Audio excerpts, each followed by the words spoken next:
When Rockstar puts out a new game, the industry sits up and takes notice. It's almost like an unwritten rule at this point, and looking at the developer's track record, it's easy to understand why it's held in such high regard. In a way that most other studios in the industry can only ever dream of.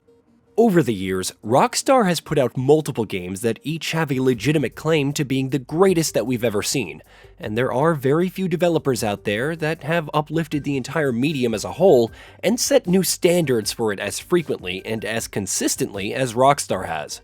Not a thing happens round here without an O'Driscoll saying so. Understand me? You really shouldn't rile me. Ain't Right. wild. Of course, the question, as it ever is for a developer that only ever seems to go from strength to strength, is this: how much higher can Rockstar go? Even if we limit ourselves only to the last decade of releases by the developer, the games that we'll be comparing the soon-to-be-announced Grand Theft Auto 6 will be its predecessor, Grand Theft Auto 5 and Red Dead Redemption 2, both of which are widely regarded as two of the greatest games ever made. There's obviously no doubt that with GTA 6, Rockstar is going to attempt to go push the envelope even further and surpass even those two games and what they've accomplished. That's just how Rockstar operates, after all. But how can it improve on its past output, when said output is already at the apex of gaming as a medium? Good.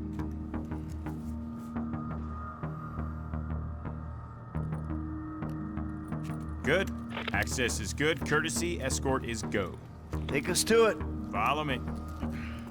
Well, one lesson that Rockstar will undoubtedly take from both GTA 5 and Red Dead Redemption 2, though perhaps for different reasons with each game, is that the importance of a good story in one of its games cannot be overstated.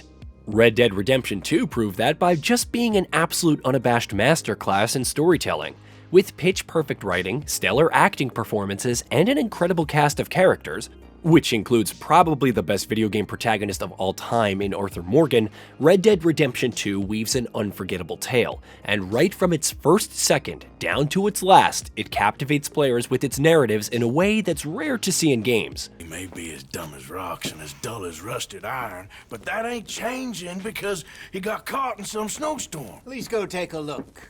Javier? Yes. Javier, will you ride out with Arthur to take a look for John? Grand Theft Auto 5, on the other hand, is less memorable on the storytelling front. Sure, its trifecta of protagonists is a solid one, and the dynamic between them remains a highlight of the experience throughout its runtime, but compared to the likes of San Andreas, Vice City, or even GTA 4, GTA 5's story lacks a little bit of impact.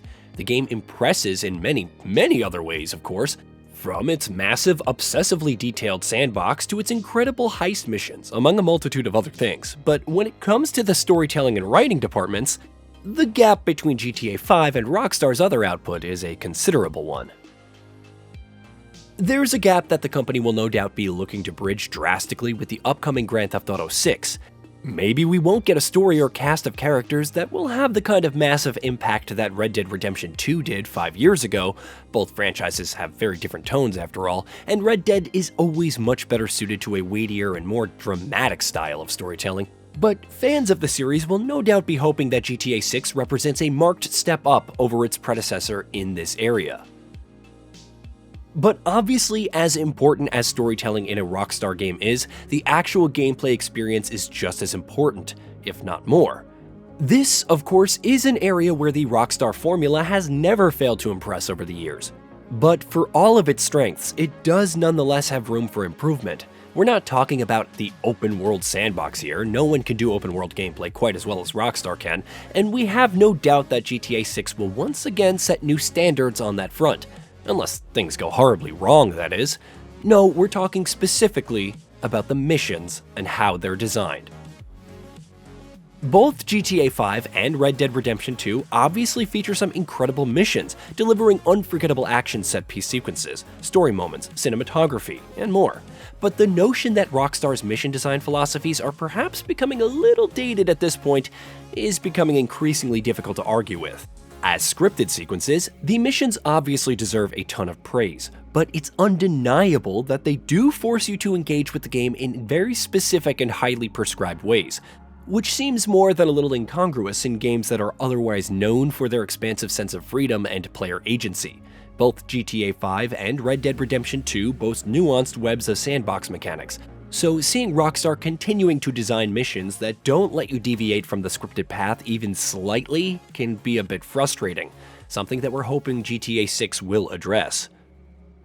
Something else that's worth bringing up are the controls, which both of Rockstar's last two major releases have been criticized for, more so Red Dead 2 than GTA. Characters feeling heavy in movement and a general feeling of input lag is something that's almost become synonymous with the typical Rockstar game feel at this point, and many have understandably leveled criticism at the aspects of the developers' games. Will movement in GTA 6 feel snappier and more responsive? That's certainly the hope, at the very least. We're hoping the controls and movements will be better than they were in Red Dead 2. And perhaps the biggest lesson that many will be hoping Rockstar will take from its last two games is not to underestimate the value of single-player post-launch content. With the likes of GTA 4 and the original Red Dead Redemption, Rockstar delivered some of the best post-launch expansions we've ever played, but support for their respective sequels was sadly limited to their online components. Obviously, that worked out incredibly well for Rockstar in the end, to say the very least, particularly where Grand Theft Auto Online is concerned, and it goes without saying that this will continue to be something that Rockstar will be placing a great deal of emphasis on with GTA 6. But with the developer having been on the receiving end of plenty of criticism for the complete lack of single-player DLC for its last two releases, our hope is that support for GTA Online will go hand in hand with single-player expansions. That's certainly what the leaks have previously claimed, but it remains to be seen whether Rockstar will stick to those alleged plans.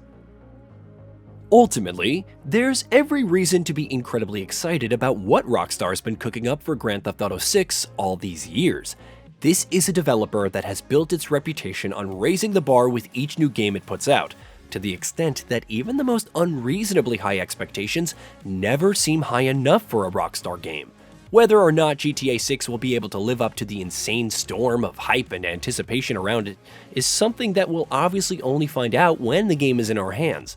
But based on the evidence of the past decade, and really Rockstar's history at large, all signs seem to point to GTA 6 being another all-timer. Here's hoping we don't have to eat our words when the game actually lands.